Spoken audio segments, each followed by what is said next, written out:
Good evening and a warm welcome to all the participants present here for this webinar series on tax audit practice sessions. And today is the ninth season of this entire series.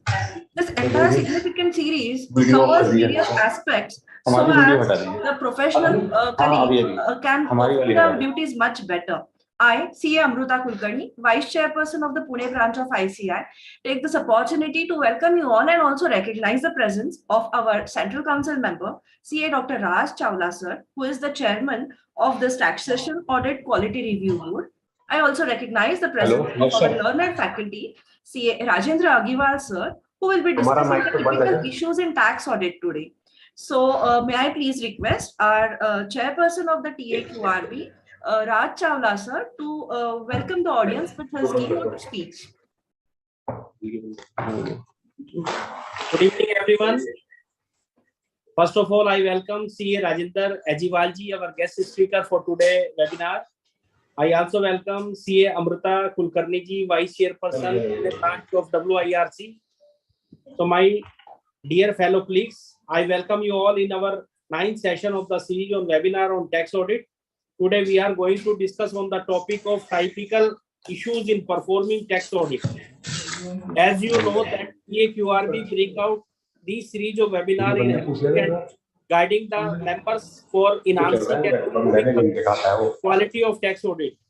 As you all are aware, tax audit have become increasingly complex and demanding, and it is imperative that we carefully address these issues to ensure compliance with income tax law and regulations. In recent time, we have encountered various challenges during the performance of tax audit that require immediate attention. In this session, we would try to highlight some of the typical issues that we have faced and we weigh the address to them.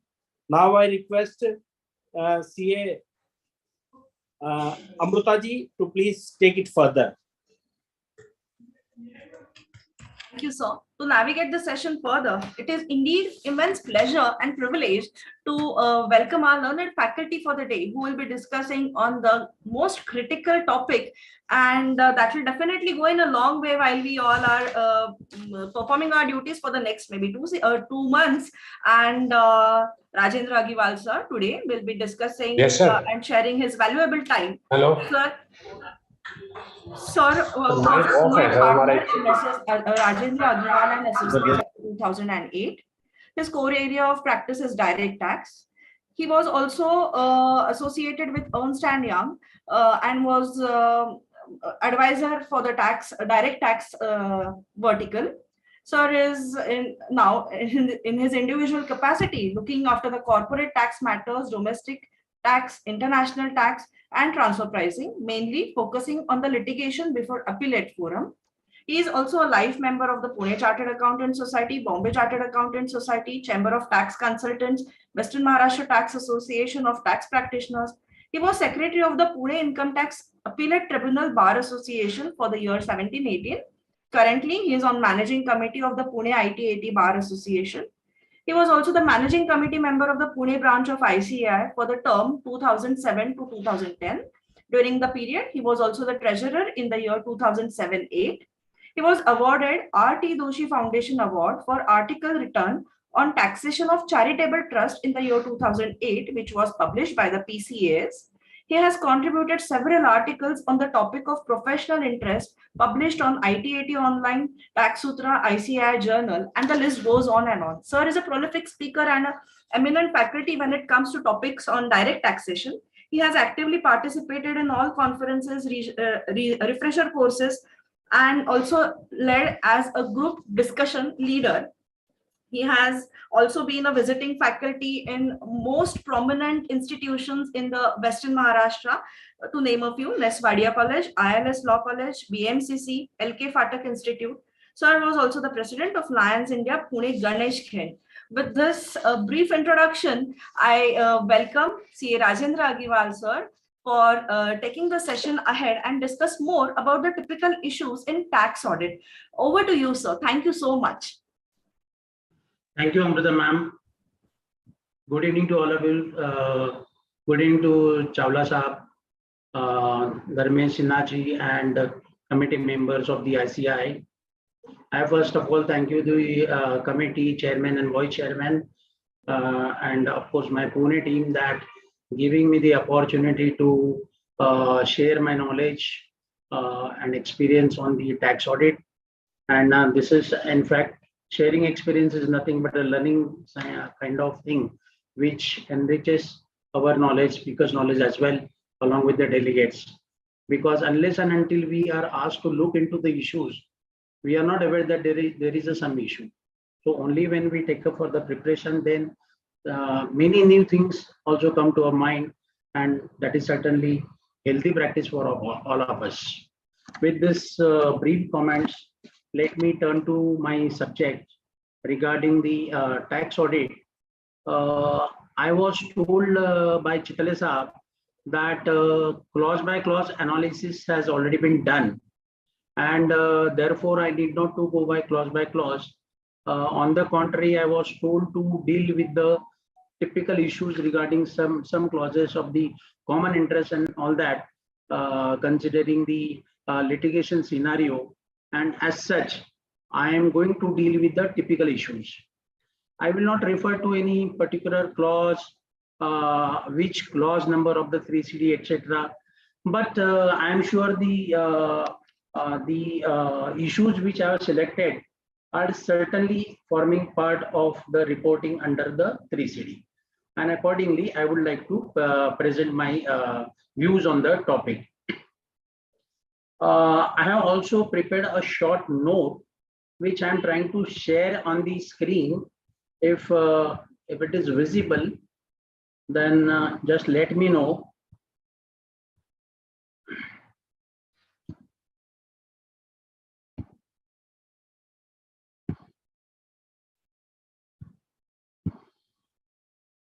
Amruta, can you see this? You are on mute. You are on mute. Is my screen visible? Yeah, thank you. So this is for the benefit all of us. The document is on the screen, and accordingly, I would like to proceed. If there is no connectivity or there is any volume issue, then just let me know. Otherwise, I will not come to know. Unless otherwise you show hand or something like that, I will not come to know that is there any disturbance. Yes, I'm very much here, and I'll give you heads up wherever required. Yes. Thank you very much. You know that we are in the month of August, and this period is spiritually very known to all of us, that we are celebrating the Adik Mas or Shravan Mas as per the Marathi spiritual literature. And we believe that whenever many families organize the puja with a faith that all our sins would vanish, and there will be a kind of punya in our what we can say in the tarazu, and that is the faith that we always believe that this is the annual feature, or whenever the Adik Mas or Shravan Mas comes, and with this faith we proceed in the life.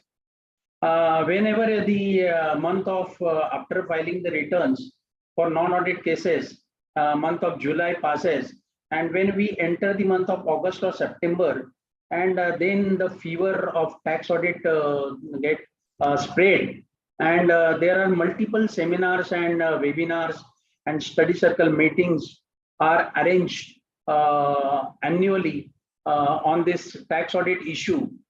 Though the tax audit is on the statute, I think by the Finance Act 1984, that is from AY 85-86, when actually I was appearing for the CA final examination. So I recollect when the first time the tax audit was introduced, there was a lot of pressure, a new kind of pressure on the entire fraternity.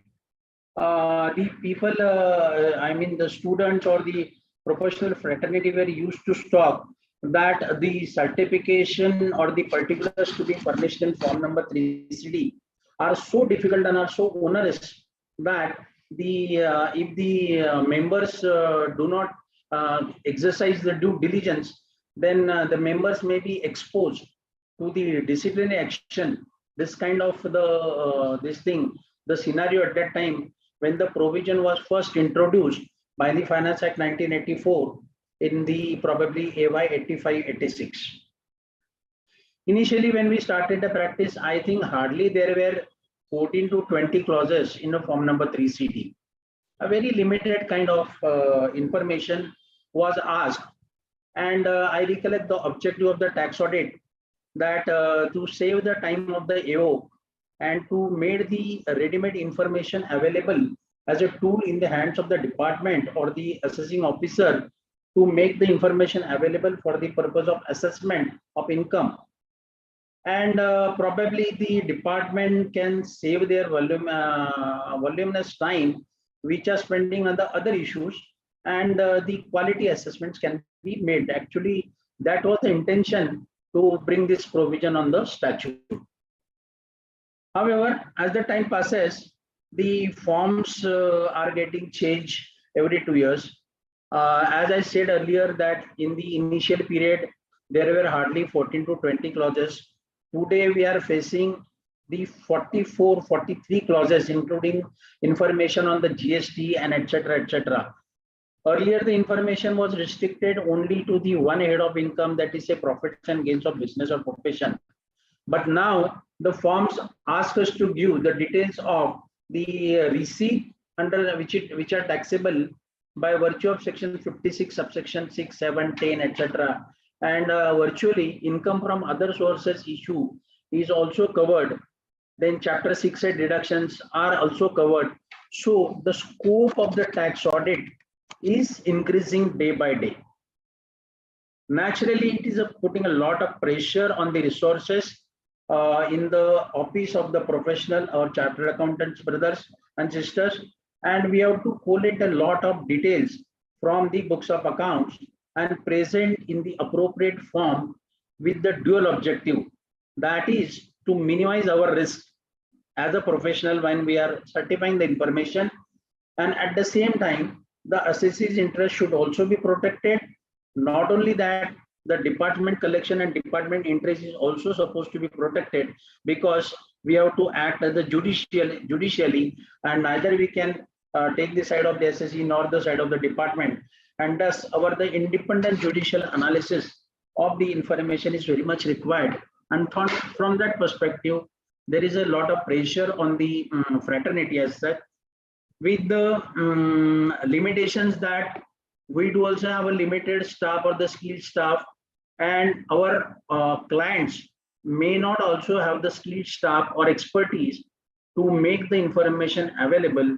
And beyond that, certainly there is a time limit available to complete the assignments. And in view of this entire scenario, the issue of the tax audit discussion, the quality of the report has to be maintained. From that perspective, I think the webinar is very much needed, and let's try to take a deep dive in the topic as such. If there are any questions, kindly let me know in between. I will be happy to answer that, or we can reserve the last 10-15 minutes to take up the questions. I leave it to the organizers how to take it. So, as per the discussions we had in the beginning, we can take the question and answer in the end, so that that can be collated by the admin, and I'll help you with the queries. Fine, that's fine. I'll share them. Yes. Yeah, thank you very much. So, first of all, let me take the issue that what is the nature of the tax audit as such. The tax auditor is auditing the books of accounts. He is not computing the taxable income, or is not certifying the computation of the income. However, many clauses, especially inserted after 20th August 2018, Void Notification number 33, dated 20th July 2018, require the tax auditor to act as AO and express the views. So, more very specific information is called, and therefore there is a feel that are we certifying the computation of income, or are we examining the books of accounts from the perspective of the 44 EB. The issue also carries importance and has come up before the Delhi High Court. In the case of Goodyear case, what was happened was, after the tax audit, when after getting the accounts audited, when the assessee submitted the return and its case was picked up for the scrutiny, the assessing officer has called for the certain details of the expenses, etc., to examine the allowance and disallowance. The record was voluminous, and therefore the assessee could collect the details of only 2 months out of the 12 months, and accordingly the details were furnished during the course of the assessment proceedings before the AO. The assessing officer said that you have not produced the entire record, entire details of the vouchers and details of the expenditure, and therefore I will allow the expenditure only to the extent of the details made available to me. Matter went to the High Court of Delhi, of course to the CIT Appeal and Tribunal, and it was assessee tried to argue that my books of accounts are audited and therefore no disallowance should be made because some authenticity has to be given to the books of accounts. In that context, the court had held that it was not desirable to enter into the area of factual adjudication, which was foreign to the scope of an appeal under jurisdiction, because it is not a question of law. The other question which was highlighted was that when there was a tax audit under section 44AB, the ITO should not insist upon the production of the records or vouchers or the details. The High Court said such a broad proposition could not be laid down. No doubt, the sanctity has to be attached to the audit report given by the qualified chartered accountants, but merely because an audit report is available, that does not mean there is a fetter on the power of the ITO, or ITO's power are restricted to require the assessee to justify its claim with reference to the records, material, evidence, documents available on the record in the custody of the assessee. Such a power is inherent in an assessing officer's hand as per the scheme of the Act, and therefore the assessee's contention had been rejected, saying that there are no fetters on the powers of the AO. So that indicates that there is a sanctity for the audit report or the detail certified in the form of 3CD. However, it cannot be taken the shelter to such an extent that the assessing officer should be stopped from asking any details just because the books of accounts are audited. So this is the nature of the tax audit. Now, when I said that whether the tax audit are we certifying the computation of income or etc., if we compare the other provisions of the Act where there is an audit is prescribed, then probably one can understand the difference in a larger sense. And what is that? You are aware that the special audit is also prescribed under section 142 subsection 2 capital A. If we compare the provisions or the procedure prescribed under section 142(2)A vis-a-vis simultaneously comparing the provisions of section 44AB and the information to be certified by virtue of form number 3CD under section 45AB, the difference is quite obvious. What is the difference? The difference is that under section 142(2)A, the audit expenses are to be borne by the assessee, and in 44AB audit, the audit fee etc. is the contract between the auditor and auditee. This is one aspect. The second aspect is the audit under section 142(2)A is not recommended based on the turnover or etc., but it is recommended on the basis of the complexity of the books of accounts, whether the assessee, whether AO is able to understand the books of accounts and deduce therefrom the computation of income, and it is a more a kind of investigational audit under section 142(2)A, while under section 44AB, certainly it is not a kind of investigational. We are not there to expose in a, to the assessee or not to benefit the department, but our role is very limited to the stating the facts of the case, the specific questions or the provision of the law, and what are the facts are required to be stated in the given circumstances of the case. So that is the nature of the tax audit, and as compared to the 142(2)(a) audit. This is the main difference. Now, why am I bringing this to the gathering, that here that the disclosure or the comments or the observations we report in form number 3 CD, it should be articulated in that fashion. What is, when I say that it should be articulated? Articulated means, articulation does not mean to furnish the inaccurate data or conceal the facts, but articulation also does not mean twisting of the facts. But articulation by, I mean that whatever the facts are to be stated, that are stated correctly, deduced from the books of accounts or records, and those are falling within the framework of the law. So as an auditor, as an independent person, I have to state the facts and figures and express the compliance of the law in the view of the question or the particulars asked to me to furnish by way of form number 3CD. This is the nature of the tax audit. Now, tax audit limits, earlier it was only a fixed limit of 40 lakh, and for professional 10 lakhs for all kinds of business, assessee carrying on the business or profession. But now, as the time is passing, different kind of limits have been set for the purpose of 44A audit. Somewhere it is 1 crore, somewhere it is 2 crore by virtue of some section. For professional it is 50 lakhs.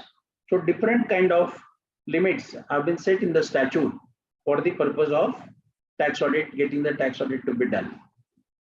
One of the recent amendment is that if the cash transactions are less than 5%, then the turnover is the limit is increased from 1 crore to 10 crores. So normally, when we examine this, normally we should take a declaration from the client that the cash transactions are within the limit, and therefore the limit applicable is 1 crore to 10 crores. And apart from that, from preliminary point of view, we can also have a look at the cash book and compare whether the using the software, etc., whether the this threshold limit of 5% is crossed or not. Also, now there is a provision of filing the form for specified transaction, financial transaction, that is SFT. And now in the SFT, one of the purpose is to report a transaction wherever there is a cash is received from the customer above rupees 2 lakh. So the auditor can also call for the SFT report, can look at the SFT report, and whether there are any transactions where the large volume of the cash has been reported by the assessee. That will be also a guiding factor for the purpose of finding out whether the limit of 5% is broken or not, and accordingly the turnover limit can be fixed up, and accordingly the limit, whether the 1 crore or 10 crore is applicable, that can be fixed for the purpose of carrying the audit. Further, in this context, it has been clarified by the amendment by Finance Act 21 that whenever there are cross checks or DD, those are to be excluded from the domain of the cash. It means if the payments or the receipts are done by bearer check other than cross check or bank draft, then that will be deemed to be a cash transaction for the purpose of this compliance of this provision, and accordingly you have to take a call whether the 95% threshold is broken or not, and accordingly the turnover limit is to be applied for the purpose of getting the accounts audited under section 44A. This is with reference to the nature of tax audit and the turnover limit and all that. Now the next question is business or profession. We are aware with the particular activity is to be called as a business or it is to be called as the profession. Whether section 44 AD is applicable or section 44 ADA is applicable, because section 44 AD talks about the business, while 44 ADA talks about the profession. Now, some times the nature of activities which are carried out by the SSE are so confusing that sometimes we get confused whether the activity is to be called as a business or it is to be called as a profession. And suppose we call it as a business, but department takes the view that it is a profession, then in that scenario, the turnover limit will be changed, and accordingly, unnecessarily the client will be exposed for the purpose of the penalty for not getting the accounts audited or for not complying with the provisions of the law. Of course, suppose I take the view that particular activity is a business, so larger turnover limit is applicable. And if the AO takes the view that the particular activity is a profession and therefore the lesser limit is applicable, and suppose the tribunal or the court upholds the view of the AO, then probably I will be exposed to the penalty for not getting the accounts audited. However, in my view, if really the case is on a boundary line or there is a confusion in the area, then one can argue on the basis of the reasonable cause that I formed a belief that particular activity is a profession, particular activity is a business, and I thought of a larger limit of the turnover, while ultimately it has been held as a profession. However, for forming such a view, there is a reasonable cause, and if you can prove the reasonable cause, then the penalty under section 271B is liable to be deleted or cannot be invoked. This is the case of the business or profession. In this context, the one can refer to the decision of the Jodhpur Tribunal in the case of Sunil Chandak. Taking the clue from this decision, the following are the activities where there can be a confusion. For example, activity of nursing home. When number of doctors are coming together, and suppose one doctor is a main doctor is taking the entrepreneurship role or is a passive in his activity, but other doctors are playing the active role. So that is the activity of the nursing home. The question arises whether the nursing home activity run by the doctors is a business or profession. Secondly, I have faced the real-time case, whether the activity of the beauty parlor, whether it's a business or profession. Then suppose activity of the big law firms, the well-known firms are hiring the lot of lawyers and they are running a big law firm, whether it's a business or a profession. All number of lawyers are coming together under one roof and they are running the law firm. So this kind of activities can be, we can think of multiple combinations, permutation combination, and then the question arises whether a particular activity can be termed as a business or it can be a profession. The one more aspect, whether the risk factor will decide whether the character is of business or profession. Normally, we are aware that in case of the business, the businessman runs higher risk than the professional. Professional normally do not take the risk. And even if the profession is taking the risk, that is very, very unknown because of his exposure of knowledge or something. But in a business, there is a kind of financial risk. I mean, businessman will borrow, will invest, and then he will do a cost-benefit analysis. So risk parameters certainly vary in the case of the business or profession. And accordingly, this can be a guiding factor whether to consider a particular case as business or profession. Then whether the capital employed would have a bearing on this. Certainly, normally in the case of professional, the capital outlay is very minimal. While in case of the business, we can expect the capital outlay at a much larger scale. And that is the difference, one of the factors which will also guide us to take the call whether to call the particular activity as a business or profession. If the role of the entrepreneur is passive, then there is a scope to argue that the activity is not a business.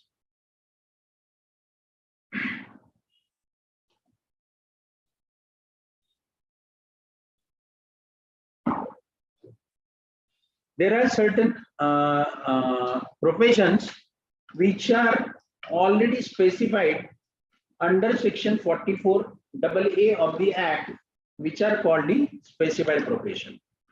These are in the field of accountancy, legal, medical, company secretary, engineers, architects, film artists, technical person engineer, interior designer, and technical consultants. So these are the specified professions for the purpose of the Act. Then the turnover, the next criteria is for deciding, particularly in a peculiar area, how the turnover or gross receipt should be computed for the purpose of deciding the threshold of the 44AB limit.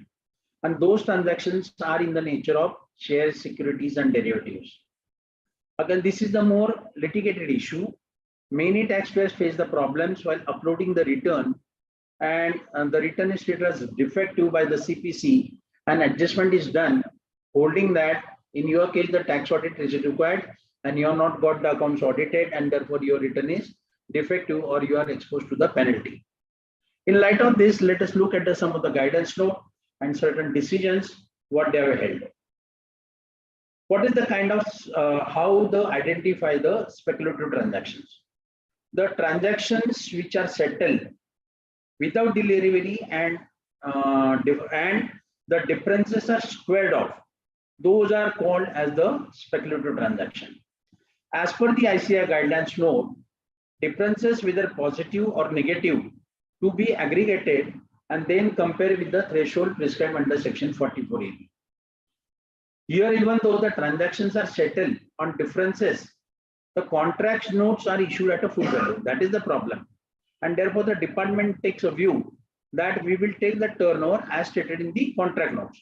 While ICAI guidance note and decision said that the delivery is not taken, so even though in the contract notes, the gross value of purchase and sales are mentioned, however, only differences is to be accounted for, and that should, on that basis, the total should be taken up to compare the threshold prescribed under section 44AB. As against the speculative transactions, there are certain transactions which are delivery based.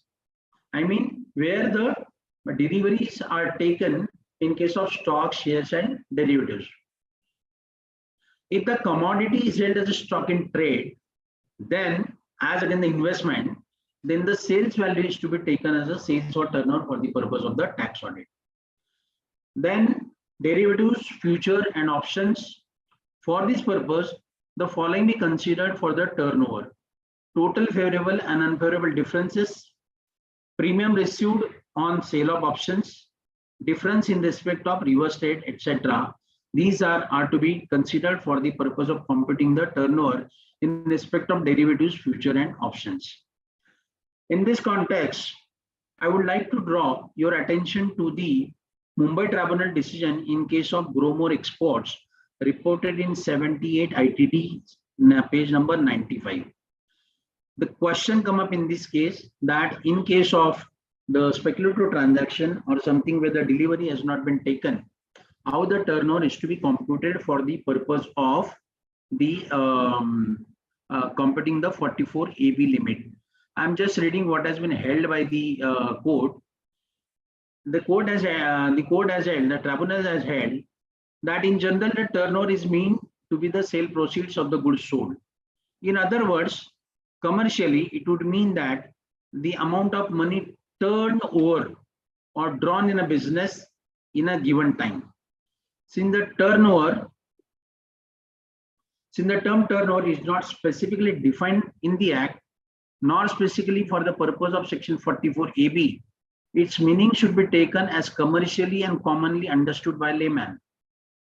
If this meaning is applied to the facts of the case, it cannot be said that in the given facts of the case, the assessee has turned over the money to the extent of 7 crores as contended by the department.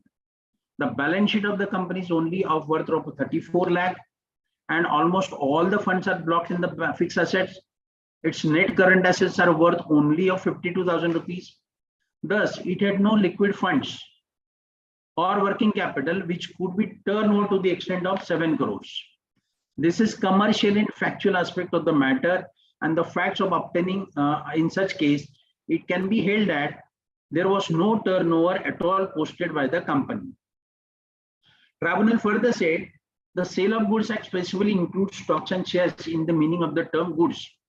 Therefore, other provisions of the Sale of Goods Act automatically would apply as per section 6 subsection 3 of the said act, where a contract of the sale, the seller purport to effect a present sale of the future goods. The contract operates as an agreement to sell the goods. In the instant case, the contract through which the assessee sought to buy the units was certainly a contract to buy the future goods. The assessee never took the delivery of the units as observed by the CIT appeal. The contract note clearly specifies the date of delivery as 30th September 1999, that is in future. Even otherwise, there is no evidence to show that the assessee in fact obtained delivery thereof. Thus, the units contracted to be bought were future goods and were uncertain. As per section 18 of the Sale of Goods Act, no property in the goods is transferred to the buyer unless and until the goods are ascertained. Therefore, when the assessee had contracted to buy the units, no property in the said units had passed to the assessee. As a result, it cannot be said that actual purchase as contemplated under the Sale of Goods Act was ever effectuated, and if the assessee never acquired property in the units, it could not pass on the property to the party to whom the units are contracted to be sold by the assessee.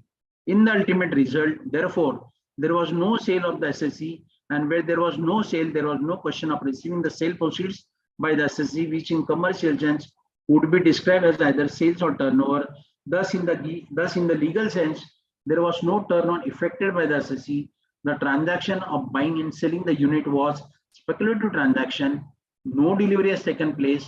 The account has been settled by crediting the difference, which is duly reflected in the profit and loss account.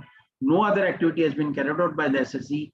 In view of the foregoing discussion, the tribunal has held that no turn was effectuated by the assessee, and hence he was not liable for getting the accounts audited under section 44A.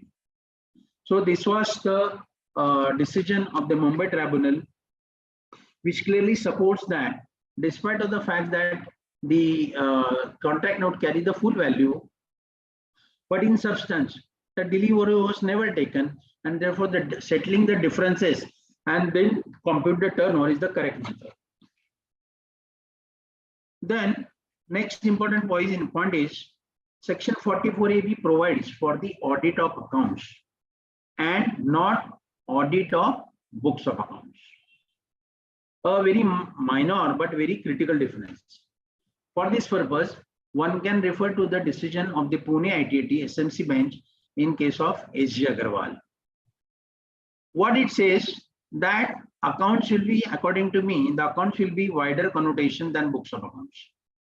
In terms of accounts, accounts mean any record or document where the transaction or its particulars are recorded, where the revenue and expenses are recorded, where the assets and liability recorded may form the parts of accounts.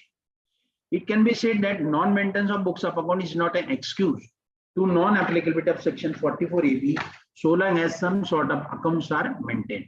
So from that perspective, one can refer, if need arises, that what is the difference between accounts and books of accounts.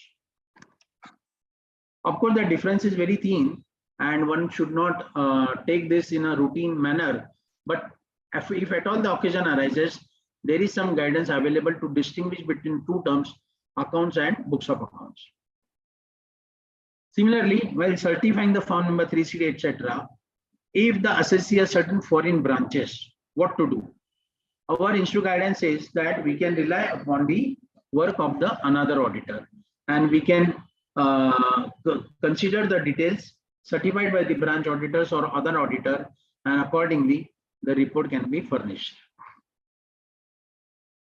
The next important clause is whether there is a change in the business, whether incorrect reporting may lead to complications in the, because if the information under this clause is not correctly reported, then there can be complications in the assessment because of the GP calculation or NP calculation and all that. So what is this kind of information and where it is applicable, the auditor has to take care. For example, change from manufacturer to trader. Just a minute. Change from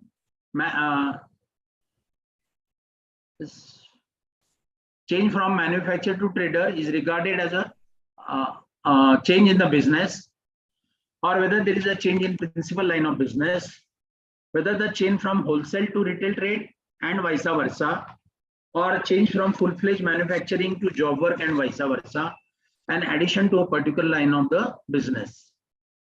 So these are the instances, or discontinuing a particular line of business, reorganization of a line of business, and emerging a new business due to reorganization. These are the instances which can be considered for the purpose of reporting change in the business, because there is a question asked in the form number 3CD whether there is a change in the nature of the business of the assessee. On the contrary, it is also interesting to look into that which situations will not fall in the criteria of change in business. Suppose if there is a temporary suspension of a line of business, then it would not be regarded as a change in business. Similarly, if there is an amalgamation, demerger, and if no new activity is emerging therefrom, and only the scale of operation as business has increased, that does not mean there is a change in the business. Suppose also, for example, a chartered accountant was rendering the services in direct tax, and he has started rendering services in indirect tax. Then in that scenario also, it cannot be said that there is a change in the nature of the business. So these are the instances which can be applied whether to report this information in a particular clause or not.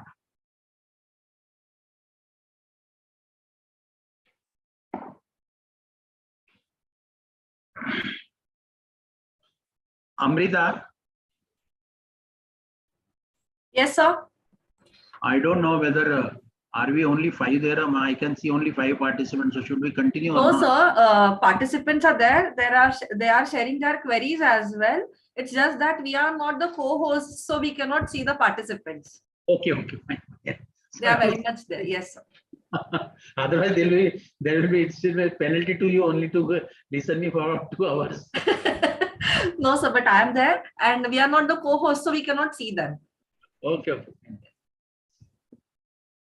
The next point is regarding the method of valuation of the stock, and this is also a critical area in reporting in the form number 3CD.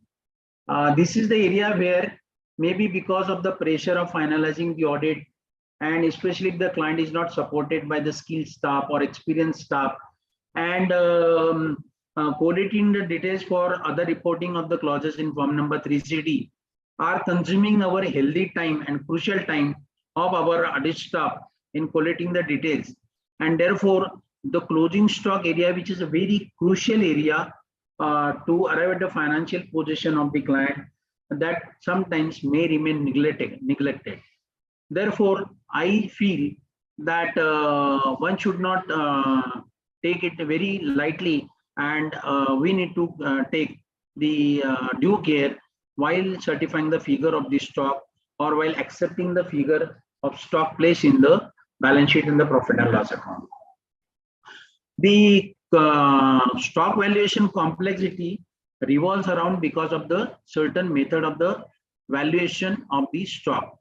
We are aware that there are broadly 2 methods of valuation of the closing stock. Manner. One is, I'm not talking of the FIFO, LIFO or weighted average, but I'm talking about whether the inclusive method of accounting or exclusive method of accounting. And the reference can be found in section 145 capital A, as well as accounting standard 2 prescribed for valuation of inventories by the our institute. So when section 145 A says inclusive method means where purchases, sales, inventory are accounted on a gross basis, that means inclusive of indirect taxes, then that method is called as an inclusive method. While when indirect taxes are routed through the balance sheet, that is current liability, and then this payment is squared up against that liability, and indirect taxes are not routed to the profit and loss account, then that method is called the exclusive method of accounting. I think exclusive method of accounting is in sync with the accounting standard 2. However, knowing this, it is very important for us to come to a conclusion whether our client is following inclusive method of accounting or exclusive method of accounting, and accordingly, the reconciliation asked under section 145 capital A whether there is impact because of deviation in the method of accounting followed as per section 145A, inclusive or exclusive method, and accordingly the difference has to be reconciled. In this context, there are certain landmark judgments which one has to look into the case of the valuation of inventory. The very famous and a landmark decision is CIT versus British Paints India Limited. It has been held that in this case the valuation was done ignoring the overheads. The practice was followed by the assessee consistently from year to year, that he was not considering the sum of the overheads which are incurred to bring the inventory to the location, and therefore it was in one of the year the AO took the view that the inventory is not valued or it is undervalued.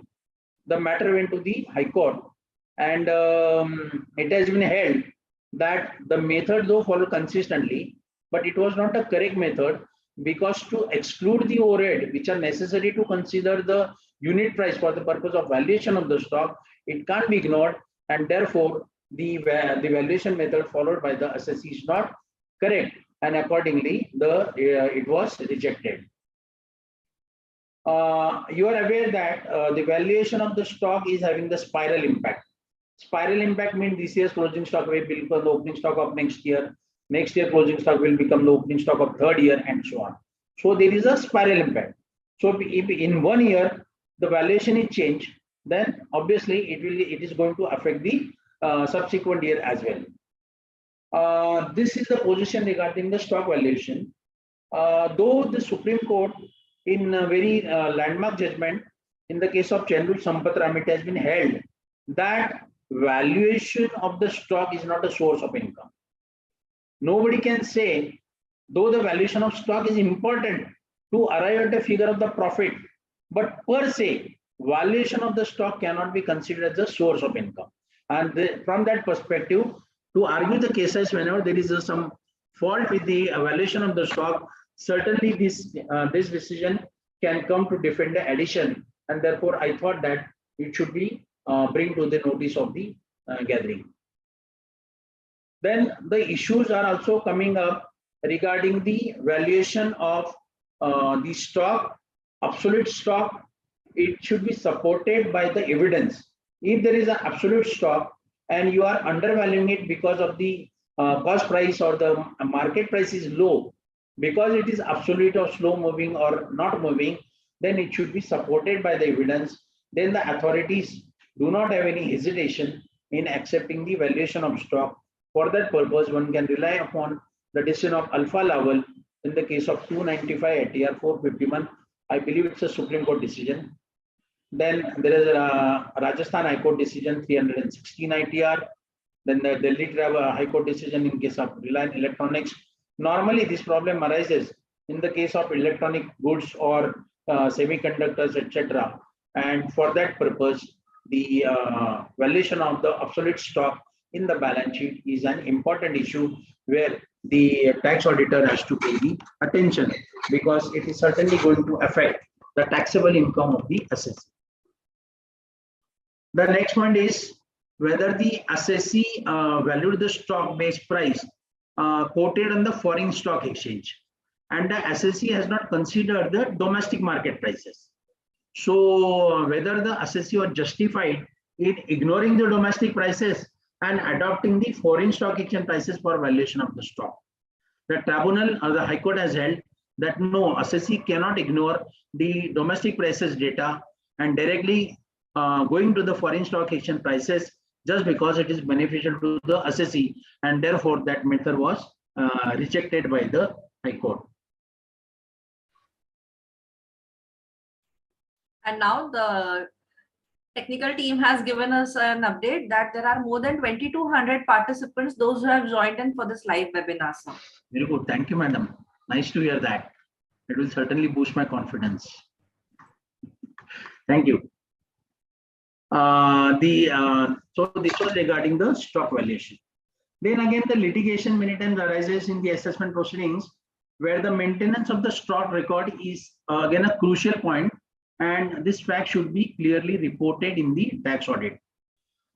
Many times it happens that because of the number of items or the volume of the stock, day-to-day stock record is not maintained in the wholesale or retail. Many times we find the stock record in the manufacturing concern or the corporate set of client.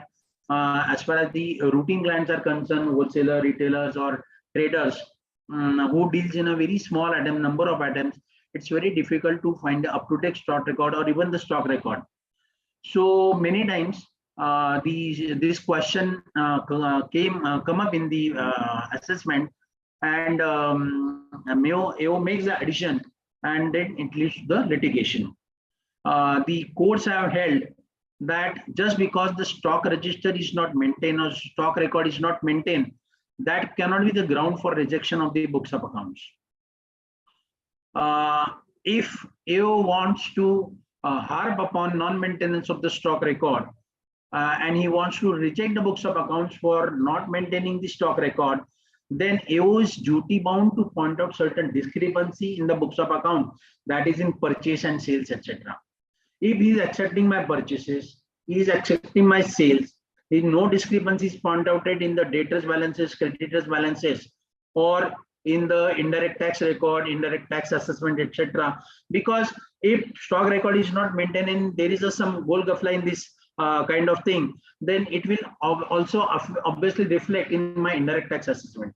So therefore, just because the stock record is not maintained, this is not the pointed fact that the books of accounts can be rejected, and therefore the AO's point is not correct.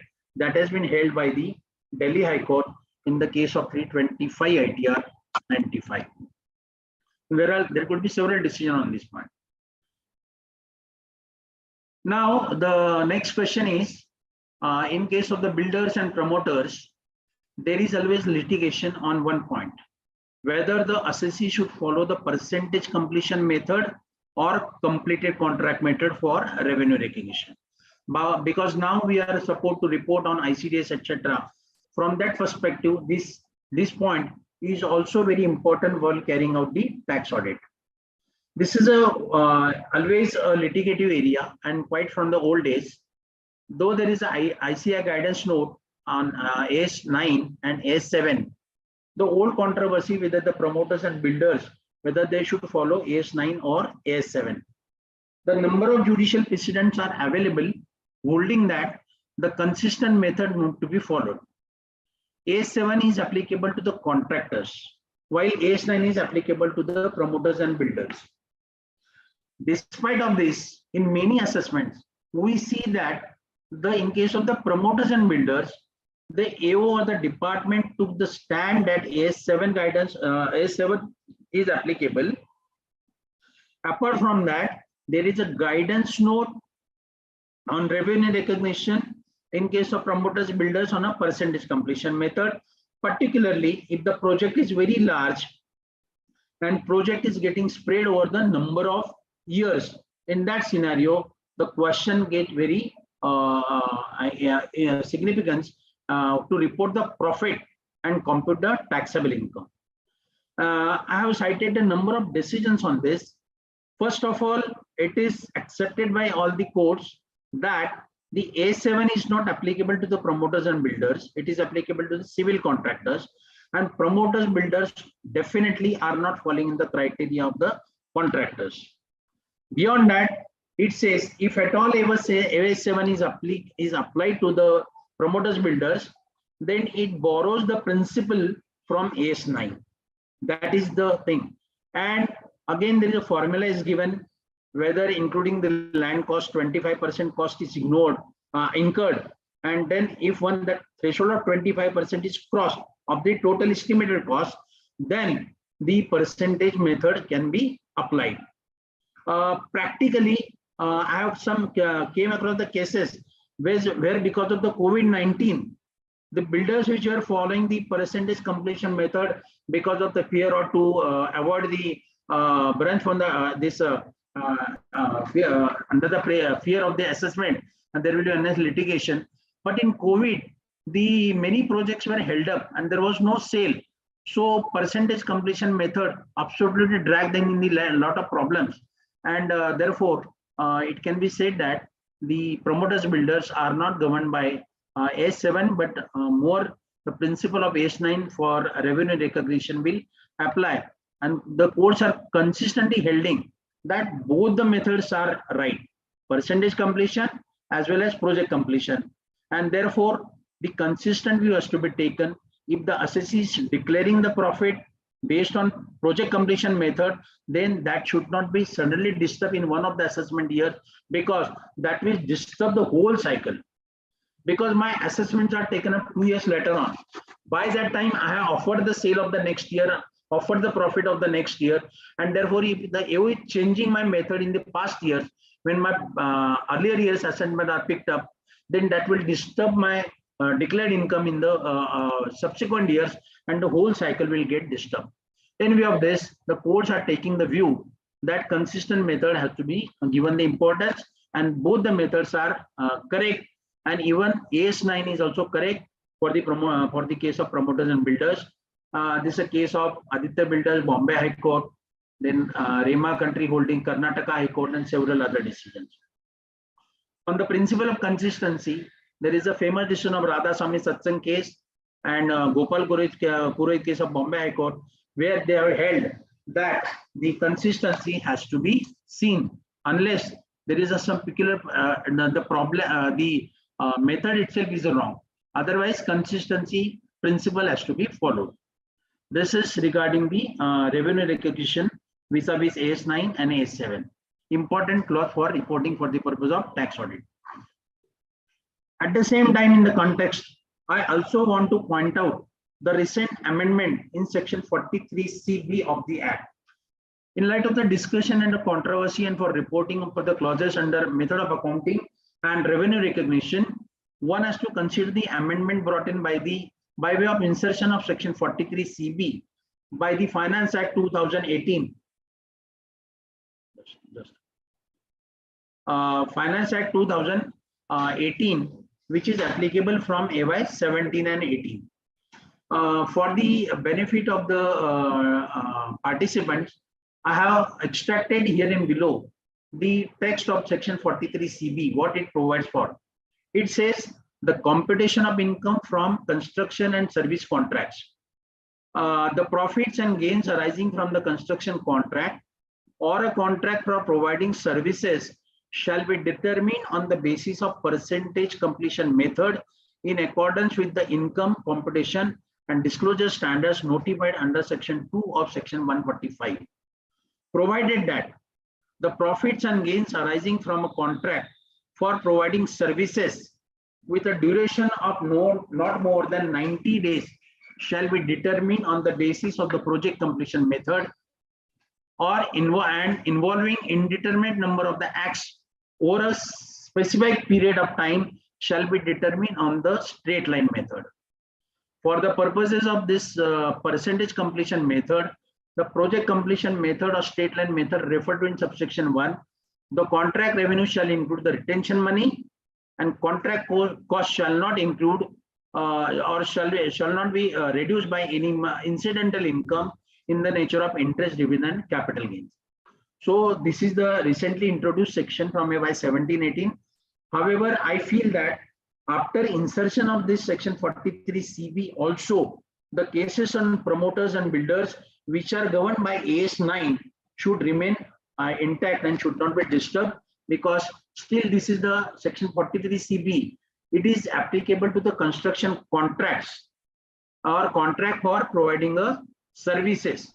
So I am doubtful whether the construction contracts here is to be taken as a civil contracts again, or construction contract. If you take the view that construction contract here is means the cases of promoters and builders also, then probably my conclusion will be wrong. However, I leave it to for the further thinking of the audience that what will be the impact of section 43 CB. The next important point is very burning controversy, whether contribution received from the employees for various funds which is not paid within the due days as per the respective act, that is ESN Provident Fund Act, whether it can be disallowed if there is a small delay. A lot of litigation was going from number of years. Earlier there was a view that 43B, section 43B covers the employer's contribution, section 36(1)(5)A covers the employee's contribution, and both are in separate. Then in between the view changed and supported by the Jurisdictional High Court of Bombay in case of Gadge Patil, that employee's contribution and employee's contribution are at par, and there is an amendment in section 43B which supports the view that both the cases are to be treated as a part.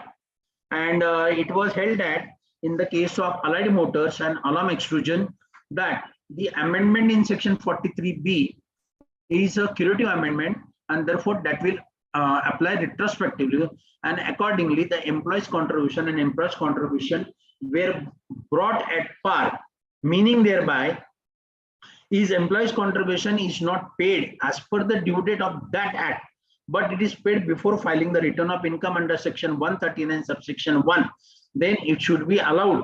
That was the position that was almost settled in the various courts and tribunals and was being accepted. However, on one fine day, suddenly the decision has come up from the Supreme Court in the case of Checkmate Services. It has held that the Checkmate Services says, no, employee's contribution is not at par with the employer's contribution. Employer's contribution paid within the due date as per section 139(1) is allowable, but employee's contribution has to be discharged as per the due dates prescribed under the ESN Provident Fund Act, and accordingly if there is a delay in payment of employee's contribution, then the allowance cannot be made as per the section 43 capital B, and the entire gamut of the case had changed, entire scene on the platform had changed, and now we are again back to the position that employees and employer contribution are different. So now, though earlier we have won the battle, but now the battle is lost, and now there is a disallowance if the employee's contribution is not paid in time. However, again, in two cases, I came across a little bit new point, and that is reported here in below. One is the case of VVDN Technologies, Delhi Tribunal, and another is of the Mumbai Tribunal. It has held that still the assessee has taken up a point that employees' contribution ESI access, that employees' contribution has to be deposited within the 15 grace period. Question arises, this 15 days grace period is to be counted from the end of which month? The department's point is that this 15 days should be counted from the end of the month in which the salary is due. Assessee's point is that this 15 days grace period is to be counted from the end of the month in which the contribution is paid. That is one. For example, the month of March salary become due in the month of March, but it is paid on the 7th April. So the 15 days is to be considered from April or it is to be considered from the March. That is the controversy. And I think that no authority has looked into this, and therefore in both the decisions, the matter has been restored for verification of this point and accordingly take a call as per the law. So despite of the checkmate services, I think this new line of controversy has again begun, and therefore one can take precaution while arguing the matter that from this 15 days, what is the exact legal position under the ES and PF Act, which 15 days are to be considered, taking the base of these two decisions which I have considered in my note. Going further, there is one more aspect. We are aware that now there are two sections introduced for the purpose of assessment. One is section 9 capital B and another is section 45(4). 9B section is not falling sorry, under any head of income, salary, house property, profits and gains, capital gain, etc. 9B section is kept outside the heads of account, heads of income, while 45 subsection 4 falls in the under the head capital gain. These both the sections have been inserted by the Finance Act 21. Both the sections are applicable in a scenario where first we'll look at the section 9B. 9B says where any capital asset or stock in trade is transferred to the partner at the time of reconstitution or dissolution, then the section 9B creates a charge on the specified entity when the asset is transferred to the specified person, that is the partner.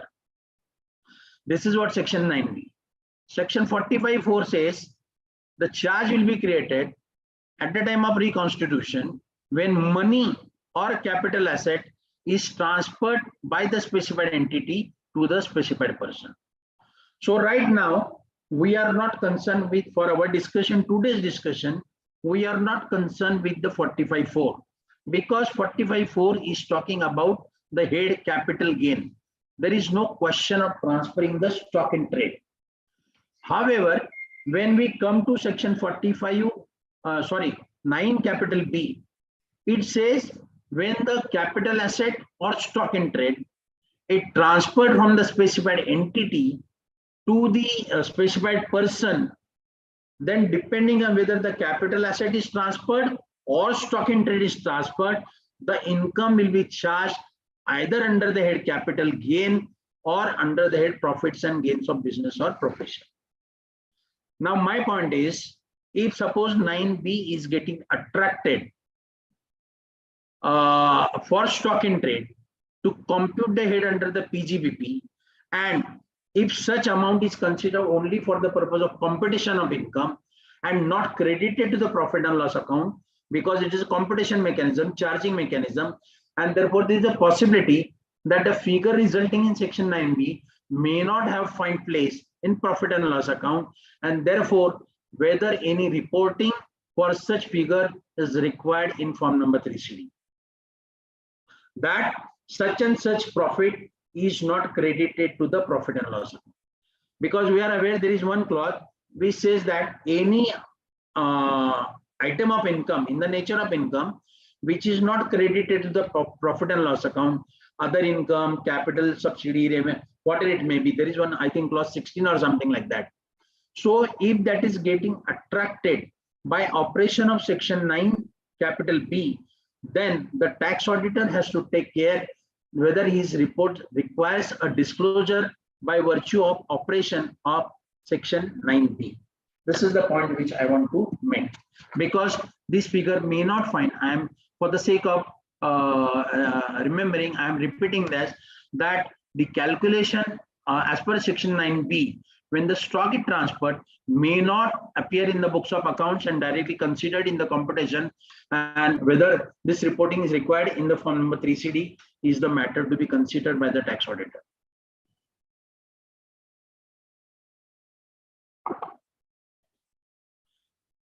Next very highly litigated issue is disallowance under section 14A. or reporting for the purpose of 14A. We are fully aware that implication of disallowance on 14A when there is a exempt income. Section 14A has been introduced with a retrospective effect from 1461, and the rule 8D has been prescribed from, I think, 24th March 2008. And now we have to compute the disallowance under 14A, read with rule 8D. We all aware about the development of 14A when it was introduced, what was its initial impact. Sometimes the disallowance is working at a very large figure than the amount of exempt income, and there are a lot of complications.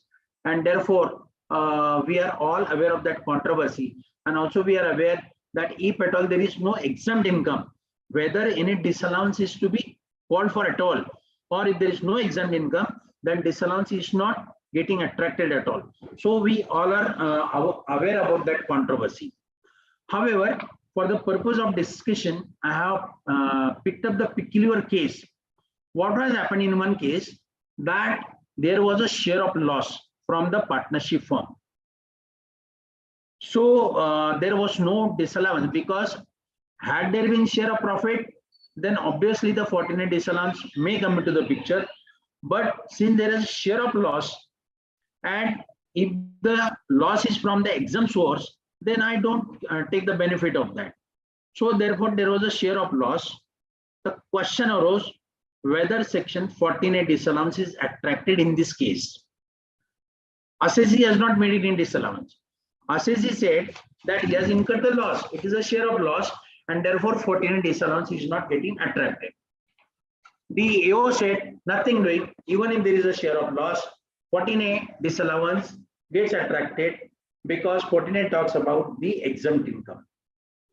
When matter traveled to the CIT appeal, CIT appeal, relying on the decision of Harprasad case of 99 ITR, held that the share of loss means what? Share of loss means, he said, minus income, minus share of profit. So profit means positive income, and loss means minus income or negative income. And therefore, he said the share of loss is also income, though it's a minus income, but it is income for the purpose of section 14A. And therefore, relying on this decision, he has invoked the provision of section 14 capital A. For the purpose of understanding, and very interesting topic as such, I am reproducing the extract from the Harprasad decision of 99 ITR. It says that from the charging provisions of the Act, it is discernible that the words income or the profits and gains should be understood as including losses, so that in one sense profits and gains represent plus income, whereas the losses represent the minus income. Some Karamchand Thapar case was also referred 40 ITR, another decision from 40 ITR. In other words, loss is a negative profit. Both positive and negative profits are of revenue character. Both must enter into computation whenever it becomes material in the same mode of taxable income of the assessee. So taking the premise, taking the stand based on this decision, the CIT appeal confirmed the action of the AO, saying that in case of the share of loss from a partnership firm, the 14A disallowance gets attracted. The matter traveled to the Pune bench of the tribunal, and in the case of Kumar Properties reported in 190 ITD, the Pune tribunal has taken a view that the CIT appeal observations are incorrect, not acceptable. And the tribunal has held that minus share of loss or minus share of profit is equivalent to nil income. It is not minus, it is equivalent to the nil income for the purpose of section 14 capital A, and therefore if there is a nil income, then no disallowances are called for. That is the legal position, and accordingly the tribunal has deleted the entire disallowance. For the sake of understanding, I am repeating the head note from the decision which is reported in 190 ITD for the assessment year 13 and 14. It says income expenditure incurred in relation to income not includable in total income. AO observed that during the course of assessment proceedings, that assessee company was a partner in M and had invested income from which was exempt. AO made disallowance of 0.5% of average value of investment CITF will confirm the disallowance. The Judicial High Court has, in case of HSBC 421 ITR, has held that disallowance cannot exceed the exempt income so earned by the assessee during the year under consideration. If disallowance is to be restricted to the amount of exempt income, sequelated is that there can never be any disallowance under Section 14A in absence of positive income for the year. Insofar as Section 14A is concerned, there is no qualitative difference between the two situations. First, where the income exempt is nil, and second, where there is a negative income for the year, joined with the possibility of earning the positive income in future. As assessed in the instant case, admittedly did not earn any exempt income during the year, respectively following the ratio of the above decisions. No disallowance was called for, impugn order is overdone, and assessment ground is allowed. So this is the position which has been finally appealed by the tribunal, that Harprasad case is on a different set of fact, different footing, and here the minus share of profit means nil income, and if there is a nil income, then 14A not gets attracted. That is the ruling. I think it's a very important development, and therefore very frequently the members may come up where there is a share of loss, and the question being litigated whether in such scenario 14A disallowance is called for or not. From that perspective, I feel the decision is very important. The next part is reporting of subsidy, whether it's a capital receipt or revenue receipt.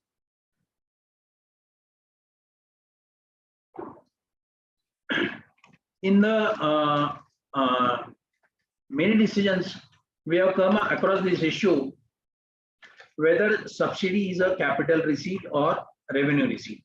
I will take you through the various decisions which are very interesting. And subsidy can be in the form of off-try refund or interest subsidy or electricity refund, etc. And grant or reimbursement of certain expenses. It can take any form.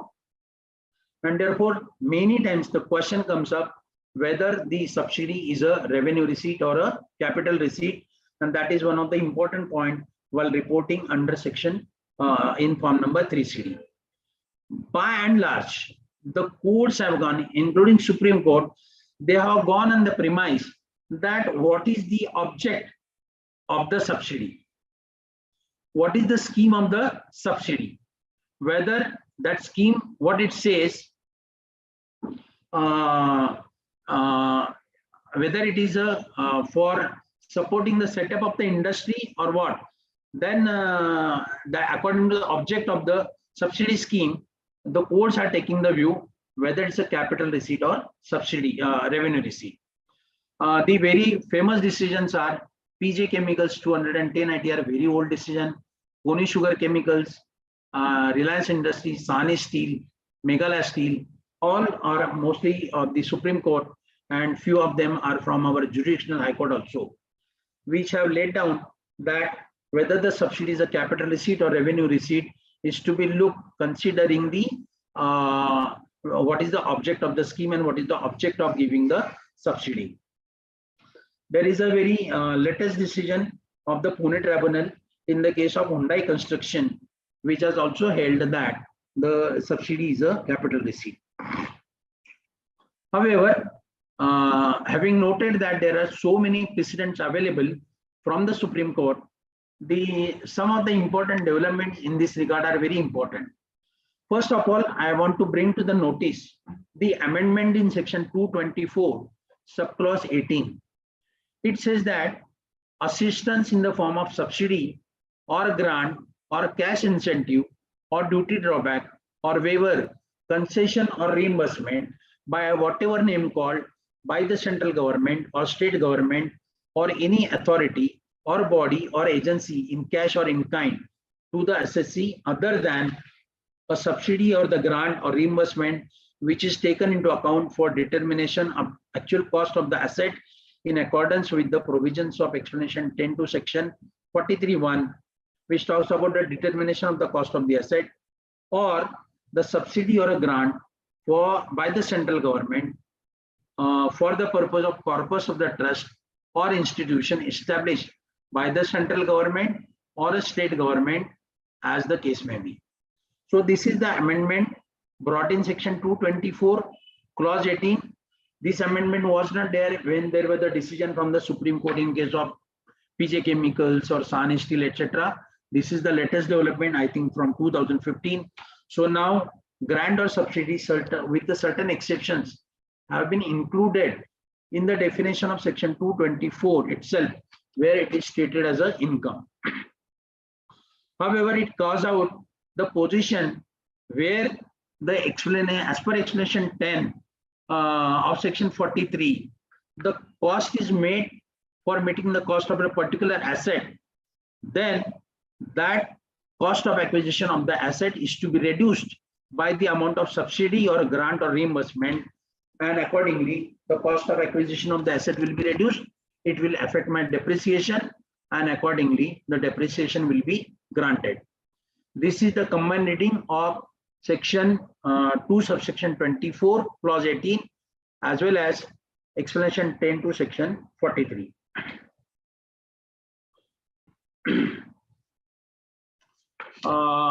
So one has to test the facts of the case in light of the earlier decisions which I have cited, as well as whether you are hit by amendment of section 224(18) or you are hit by explanation 10 to section 43, and accordingly the call has to be taken whether to report subsidy as a capital receipt or a revenue receipt. One more important point which I want to highlight is that sometimes the subsidy or the grant is received from the foreign government. Question arises whether subsidy or a grant received from the foreign government is falling in section 224 clause 18. Is it falling under explanation 10 to section 43, or since it is not received from the Indian government or Indian authority or a person prescribed as a person under the Income Tax Act as per section 2 section 31, whether foreign government subsidy remain untouched and it is not to be treated as revenue because none of the amendments covered the foreign subsidy. And the issue had come up in the case of Delhi Tribunal, in the case of Spectrum Coal and Power, and Madras High Court in case of Tube Investments, etc. And these are the two decisions. For the sake of understanding the controversy, I would go back to the earlier portion and read it for the purpose of explanation 10. I'm reading explanation 10 to section 43. It says, where a portion of the cost of an asset acquired by the assessee has been made directly or indirectly by the central government or state government or any authority established under any law or by any other person. So central government, state government and authority established under law, it is very clear that it is referring to the Indian scenario. However, whether the terminology used by any other person will be sufficient to cover foreign government. That is the issue. Here the tribunal and the courts have held that person includes individual, partnership firm, Hindu undivided family, AOP, body of individuals, company, artificial juridical person. These are the other person criteria prescribed under section 231. Therefore, the foreign government or the foreign authority giving the subsidy does not fall that it is coming from central government, it is coming from state government, or it is coming from other person. And therefore, if you have received the subsidy from the foreign government, it is good case to take the view that the subsidy is a capital receipt and not hit either by section 224 clause 18 or explanation 10 to section 43.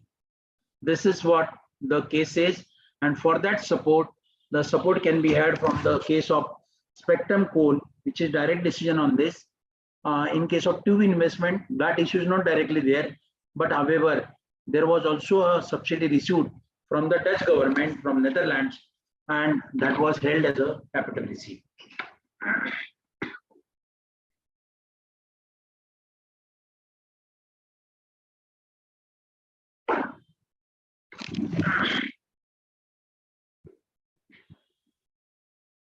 That takes me to the next issue. Many times I observe that there is an incorrect reporting under clause 48(2)(b).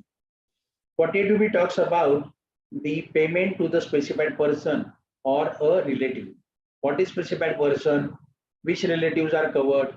In case of partnership, partner is a specified person, or relative of a proprietor, relative of a partner, relative of a member of a company, or member of a AOP, POI. These are the specified persons where you have to compare whether the payment made to the specified persons is contained in the provisions of section 40(a)(2)(b). That means the payment made to the specified person is in excess than the reasonableness criteria or benchmarking applied for the purpose of determining the reasonableness of the expenditure under 48(2)(b). Many times I observe that when the remuneration and salary or interest is paid to the partner, according to me, it is a fit case to report under section 48(2)(b), because partner become the specified person within the meaning of section 48(2)(b) for the purpose of firm, and therefore that has to be reported. But many times the many professional brothers are probably escaping this fact, and remuneration interest to the partners is not found place in the respective clause, which according to me is an incorrect position. Then certain interesting issues are arising around this area about calculation of interest and remuneration to the partners. First of all, 40(b), 40 small b small clause 4 and 5, it says that interest and remuneration is to be authorized by the partnership deed. That is the language it has been used. Question arises, what is the instrument of partnership deed? Can there be only one document falling under the nomenclature of instrument of partnership deed, or at one time there can be multiple documents in the form of letters, memorandum of understanding, etc., which can be regarded as instrument of partnership deed? I found one reference in the case of Amritsar Tribunal, where it has been held that instrument of partnership does not mean that only one deed. For the purpose of understanding, I am highlighting this portion on the screen, that instrument of partnership does not mean only one partnership deed. It may constitute any other formal transfer. If the terms of the partnership are contained in a number of documents or in correspondence between the parties or letters exchanged, those can also be as partnership, instrument of partnership. I think this decision is very important, and this needs to be considered if it is helpful for the purpose of litigation, that this stand can be taken whether instrument of partnership means only a formal partnership deed or it can take any other form. Though some more research on this point is required, but I think initially it is very important point to keep in the mind. Next, whether who is working partner is actually a factual issue. Working partner means the working partner who is actually devoting the time for the purpose of the partnership one. It's a question of fact, not a question of law. So it has to be decided by considering the facts of the case, whether the particular person, whether it's a male or female, who is the capacity of the partner, is actually devoting the time for the purpose of carrying the business of the partnership firm and can be regarded as a working partner. Because if it is turned out that the particular person is not a working partner, then the remuneration can be disallowed. And for that purpose, the decision of Kerala High Court of 184 taxman is very important. The next is, the language says that interest and remuneration to the partner is to be authorized by the partnership deed. It never says that interest and remuneration is to be quantified. It only says it is to be authorized, because some AOs are taking the view that your partnership deed is not quantifying the remuneration interest to the partners, and therefore it is a violation of the law, and therefore they are disallowing the remuneration, saying that it is not quantified. In that context, the court has held that the provision says that remuneration interest has to be authorized by the partnership deed, not is to be quantified by the partnership. From that perspective, the Katak bench of the tribunal, the observations are quoted like this: that as per the provisions of Income Tax Act, the partnership deed should provide for payment of remuneration to working partners. It does not provide that the remuneration paid to the working partners should be fixed by the partnership deed, or that partnership deed should provide for the method of remuneration to the working partners. And I think this decision is very important, looking at the controversy of the issues. Then the question also comes up, payment to the partners not provided in the partnership deed, and some payment is made apart from remuneration and interest to the partners, but it is justified on the basis of commercial expediency. Can it be claimed or can it be disallowed under section 40B, just because the payment is authorized only in the form of remuneration of partner? The issue had come up before the Amritsar bench, where it was held that partner of the firm purchased the goods from the firm.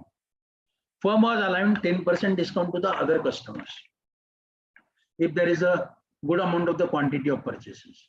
Here the partner also purchases the goods from the firm, and the purchases were voluminous. So on the same criteria, the discount as given to the third party was also given to the partner. The question arose in the assessment that this discount allowed to the partner is not allowable as per section 40B, because it is not authorized by the partnership deed. The court have taken a view that no, discount is not remuneration. It is justified looking at the commercial expediency, as discount is allowed to the third parties. The same way, the partner is also entitled, if he is making the purchases in his individual capacity from the firm, and he is entitled for the discount, and therefore the discount was held to be allowable. So this issue may come up. Then the next issue is how to compute the book profit for the purpose of calculation of remuneration to the working partners. For that purpose, the attention is drawn to the explanation 3, which provide explanation 3 to section 40B, which talks about how to compute the book profit. It says that book profit means the net profit as shown in the profit and loss account for the relevant previous year, computed in the manner laid down in chapter 4D, as increased by aggregate amount of the remuneration paid or payable to all the partners of the firm, if such amount has been deducted while computing the net profit. In light of this, we say that book profit means profit and loss account as per the profit and loss, but which is computed in the manner laid down in chapter 4D. What chapter 4D provides for?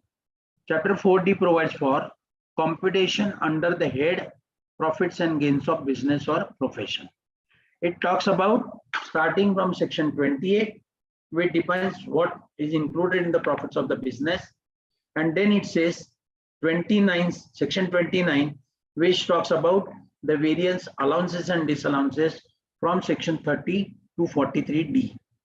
So it says, as per this method, as manner laid down in chapter 4D, the amount of the book profit has to be calculated. Many times the question arises that certain items of the income, which are not per se business income, but are credited to the profit and loss account, whether those income are eligible for computing the remuneration to the partners, or that kind of stream of income has to be reduced from the profit disclosed from the profit and loss account while computing the remuneration to the partners. That is the issue. Most commonly, which will find that interest on FD, which is taxable under the head income from other sources, or interest on income tax refund, which is calculated as income, which is computed under the head or chargeable under the head income from other sources.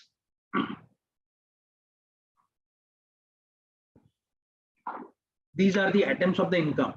Or suppose there is a donation debited to the profit and loss account, whether these items need to be considered for the purpose of allowance and disallowance while computing the book profit for the purpose of computing the remuneration to the partner. That is the issue.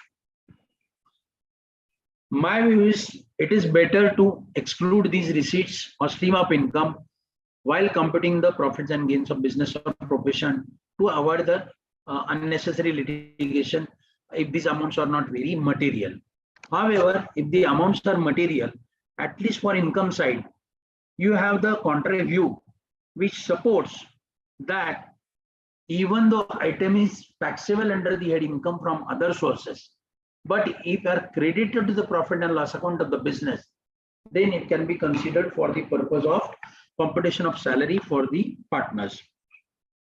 For that purpose, the decision in the case of Sirajuddin and Brothers, Calcutta High Court 210 taxman is very important. It says that the said chapter nowhere provides. Said chapter means chapter 4D.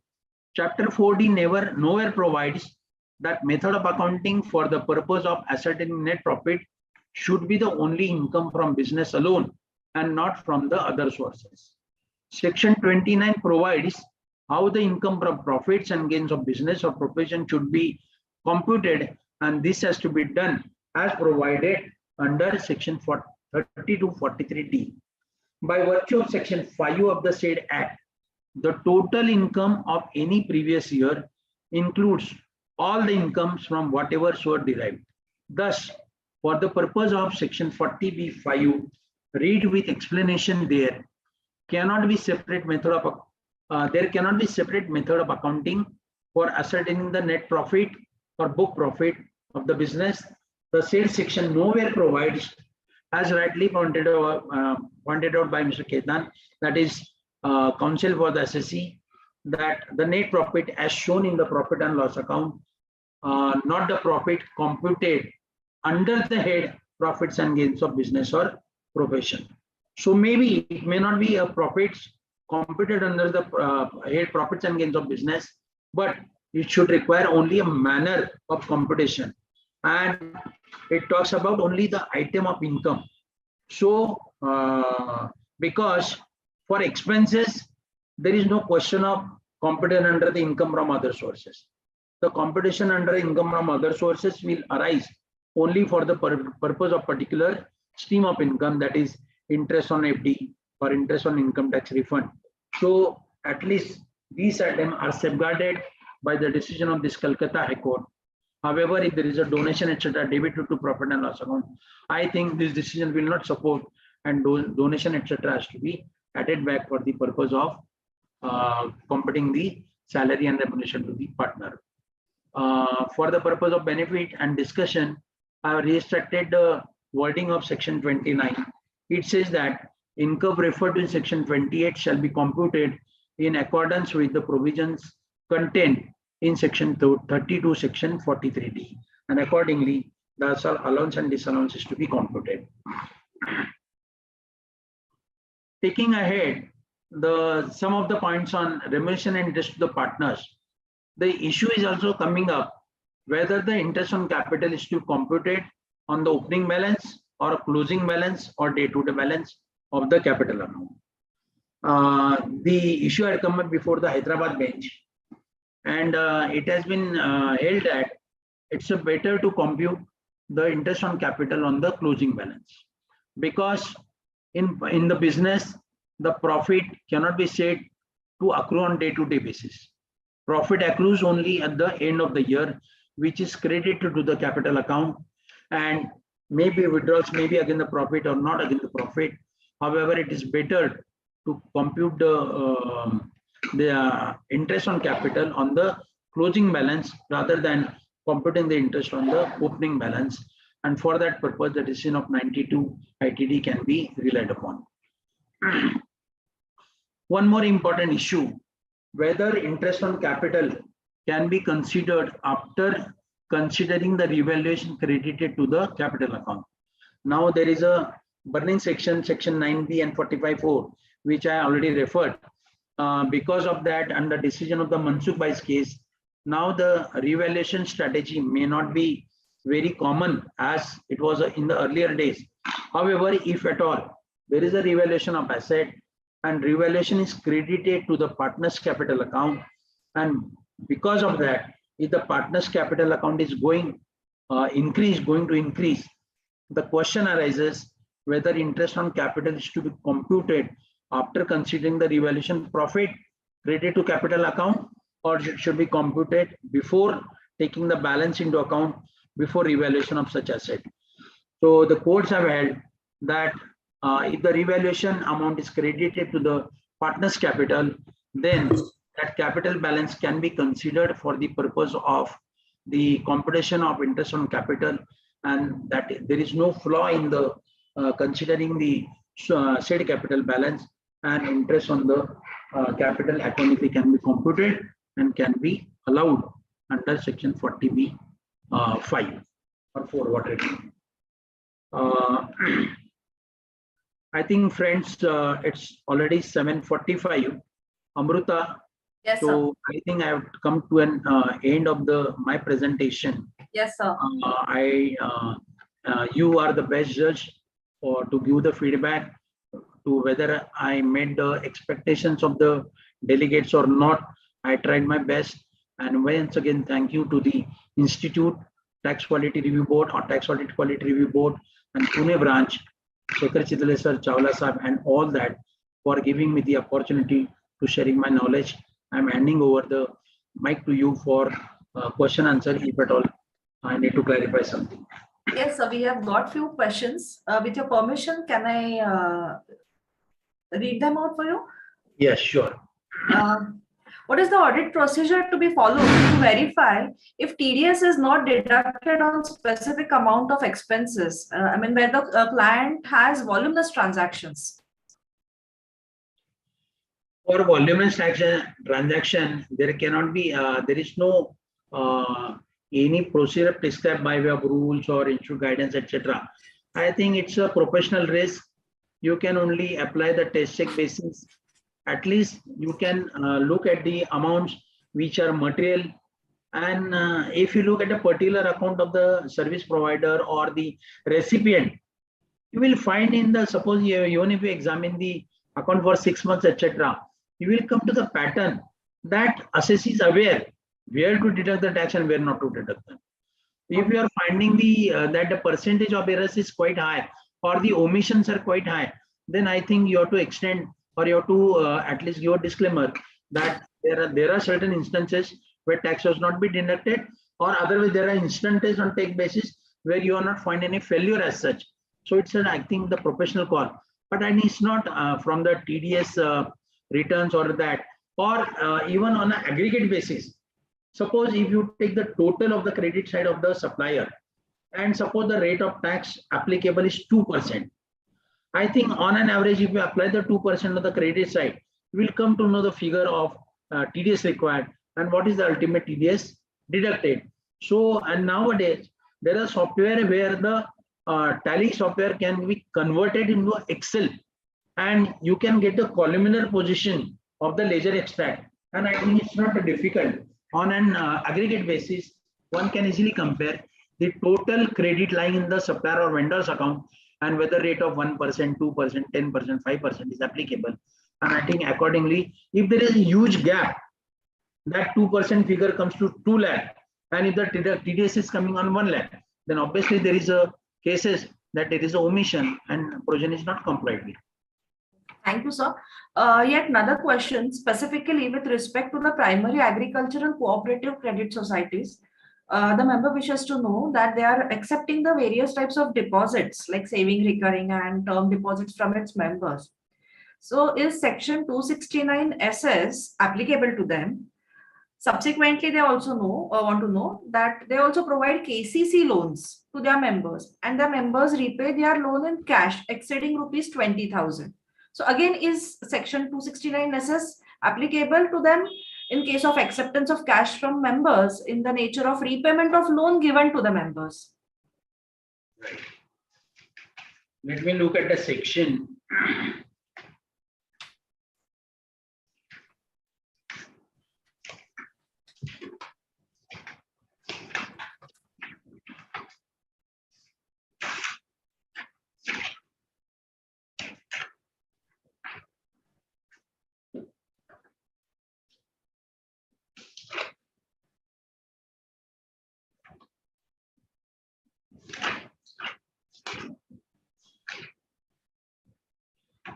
I'm just reading from the section 269 SS.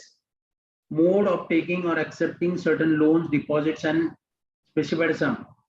No person shall take or accept from any other person, hereafter referred to as the depositor, any loan or deposit or any specified sum, otherwise than by an account paid check or account paid bank draft or use of electronic clearing system bank draft, bank account, or through such other electronic mode as may prescribe, if the amount of loan deposit is aggregate exceeding on the date of taking such loan or deposit or specified loan or deposit taken accepted exceeds certain amount, then the amount or the aggregate amount referred in clause A and together, then we talk about the 20,000 rupee limit, provided that the provisions of this section shall not apply to any loan or deposit or specified sum taken or accepted from, or any loan or deposit or specified sum taken or accepted by government, any banking company, post office, saving bank or cooperative bank, any corporation established central, state or provincial act, government company, or any other institution, association, body or class of institution, association, or body to the central government may, for reasons to be recorded in writing, specify in this behalf, provided further the provision section shall not apply to any loan or deposit where the person from whom the loan or deposit or specified is taken or accepted, and the person to whom the loan or deposit or specified sum is taken or accepted are both having agriculture income, and neither of them has any income chargeable under the Act. Then 15A, which has been inserted with Article 1423, provided also that a provision of this section shall have effect as if for the word 20,000 rupees, the word 2 lakh rupees had been substituted in case of the any deposit or loan where such deposited is accepted by a primary agricultural credit society or primary cooperative agriculture and rural development bank from its members, and such a loan is taken from a primary agricultural credit society or primary cooperative agricultural land and rural development bank as its members. So I think if you can, I can recall the question. It is talking about agricultural cooperative society, right? Yes, sir. PSES. Yeah. So now there is amendment in the Act with effect from 1423, where the provision is applicable, but the only limit of 20,000 has been increased in such case from 20,000 to 2 lakh. This is my reading of the section. Thank you, sir. I'm not aware about the legal position as such, but from the plain reading of the section, and particularly in the amendment brought in by Finance Act 2023, I think the point is clear. If it is a case of primary agricultural credit society, it is talking about that. Yes, specifically they've said that it's a PSES. Yes, yes. The next question is that the cooperative societies are selling fertilizers, pesticides, and the seeds to their members. And on the other hand, they are also providing loans to their members. So they have received interest on their deposits. Suppose the sales are 40 lakhs and the interest on loans received is also 40 lakhs. And interest on deposit received 40 lakhs during the financial year 22-23. So is the society liable for tax audit for AY 23-24? So there are three sale 40 lakhs, right? Yeah. And 40 lakhs is interest. Yes. And one more? Interest on deposit and interest on loan. So that will also constitute a business, because as from the question, it appears to me. It is with respect to the cooperative society. Yeah, I agree. But one is a clear-cut sale of fertilizer. Yeah. While the question is asked in this version that the society is also engaged in giving loans and accepting deposits. I don't know whether when they are indulging in the activity of fertilizer, whether this is permissible, permitted. But or in the ambit, but even suppose it is not permitted, it's an illegal business.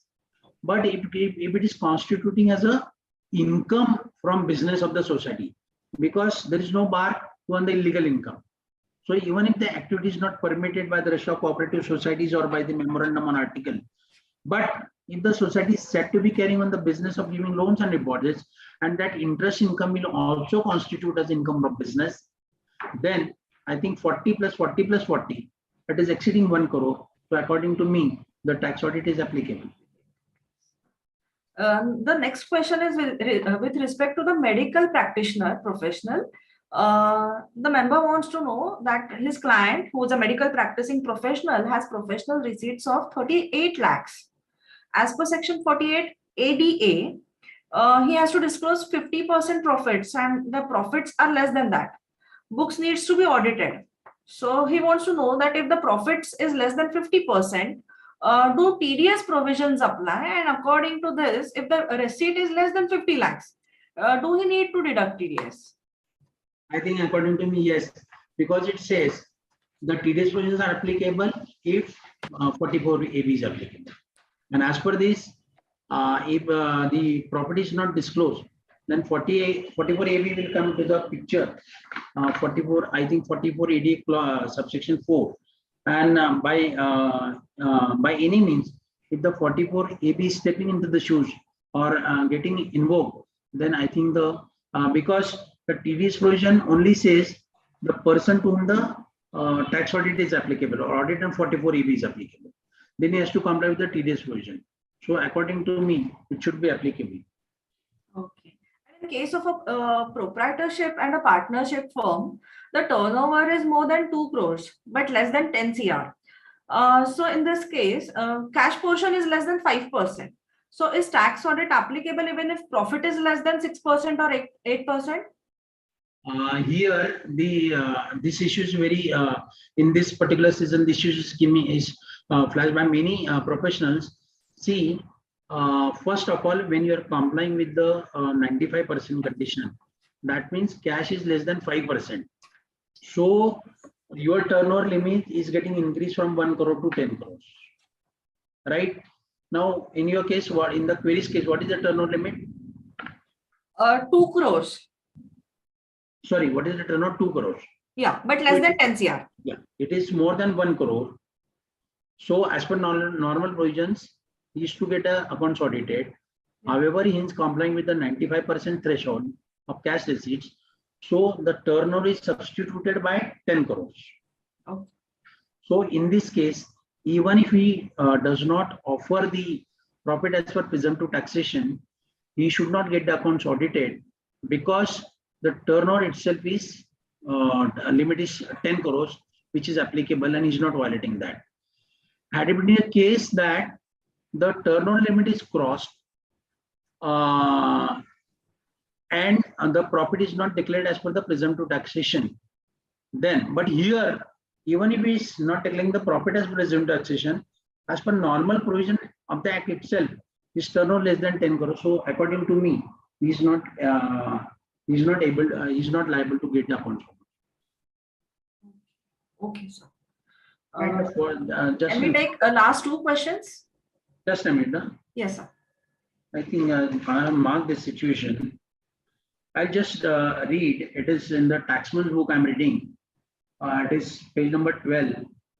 The eligible SSC are entitled to higher turnover, total sales, gross receipts, threshold of 5 crores, 10 crores with effect from assessment at 21-22. For non-audit, show lower than 6% or 8% of their gross receipts or turnover or profit from business if they satisfy the 95% cashless condition. So they are entitled to higher turnover 10 crores. This is exactly what I am saying. Yes. In case whether the remuneration credited by the book entry to capital account of partner entitled to deduction subject to the compliance of rest provisions if amount is not actually paid. Yeah, there is no condition that it has to be paid. So it is eligible. Yeah, it is not an item falling in 43B, which are allowed on actual payment basis. The last question, if, with your permission, sir. Yeah. If any increase in profit is shown under ICDS, it is, it is due to the disclosure requirement and does not have any impact on taxable income of the assessee company. The tax auditor has also mentioned in tax audit report that there is no impact on company profit. But in this case, CPC has made addition for increase reported in TAR, although no addition is indicated in tax audit report due to no impact on profit.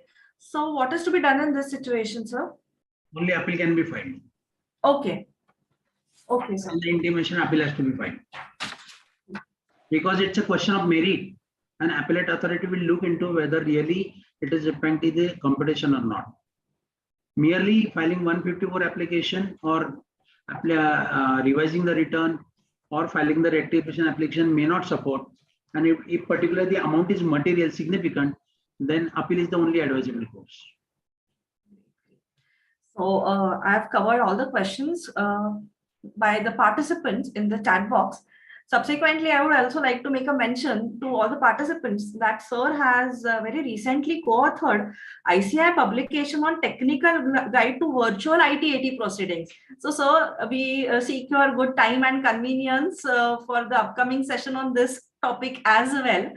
And thank you so much for the wonderful interactive session, as well as the latest case studies and the practical nitty-gritties involved in this busy tax audit season that will be useful for everyone. So thank you so much for your valuable time and guidance. I have quickly 3 announcements suggested by the admin team. So with your permission, can I make them? And then I propose a formal vote of thanks. Sure. So the TAQRB has requested all its participants to share their queries, if any, with respect to this webinar. So, and that can be shared on the email taqrb@icai.in. This typical specific series number is 9. Today's session series is 9. So please make a note of the same. The participants can access the PPT of this webinar. Sir has not made a PPT as such, but the study material, which he will be sharing with the participants and the organizers of this webinar, and all the previous webinars of this series of tax audit seminar under knowledge sharing tab of our official website, taqrb.ici.org. The participants can also watch the recording of this webinar and all previous webinars by selecting Taxation Audit Quality Review Board in search bar on official website of our institute. So on this note, I really take this opportunity to propose a formal vote of thanks, or rather we should say we shall remain grateful to you, sir, for your valuable time and guidance on today's session, Web Series 9. I also place on record formal thanks to CA Dr. Raj Chawla, sir, Chairperson of TAQRB, CA Sivi Chittade, sir, Vice Chairperson of the TAQRB, and also providing us an opportunity to moderate and navigate this session. Last but not the least, the audience for the wonderful responses and the questions. That was a very nice response we've received today. The coordinators and the technical team, we also thank you for your continued support. Thank you so much. And Agival sir, I request you to share this case studies and the short note study material so that we can upload it at the website for the benefit of the participants. So, Amrita, just let me know where is it to be mailed to you or what to do. You can share it. You can share it with Dharmendra ji or me, either ways, or on the TAQRB official emails. They will get in touch with you. Sir. So I will send this today only. Thank you so much, Rajendra Agiwal sir. Thank you so much once again to all the participants, organizers, and the technical team. Thanks a lot. Good night.